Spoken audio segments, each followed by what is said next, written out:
Brought to you by V-Guard. બીજી તરફ રાજકોટમાં ઓબીસી સમાજના સંમેલનમાં રૂપાલાનું સૂચક નિવેદન સામે આવ્યું। રામાયણનું ઉદાહરણ ટાંકીને રૂપાલાએ એક સૂચક નિવેદન કર્યું અને તેમણે કહ્યું કે રાવણ સામે લડવા માટે રામે અયોધ્યાની સેનાનો સાથ નહોતો લીધો।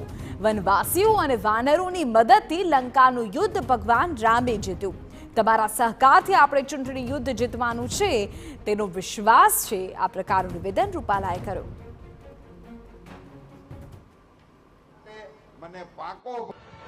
એમાં સીધે સીધું વર્ણન એવું આવે છે કે ન્યા જે હતા વનવાસીઓ આદિવાસીઓ જે લોકો જંગલમાં એમની સાથે હતા એ નાના નાના સમાજના લોકોને ભેગા કરીને લંકા ઉપર હુમલો કર્યો ને રાવણને હરાવ્યો। એમાં અયોધ્યાની સેના નહોતી મગાવી। ઈ રામનવમીનું માધ્યમ છે, રામાયણનું આ માધ્યમ છે અને એટલા માટે મને પાકો ભરોસો છે કે આ જ સેના દ્વારા આપણે આ ચૂંટણીનું યુદ્ધ જીતવા માટે સક્ષમ છીએ। Brought to you by V-Guard.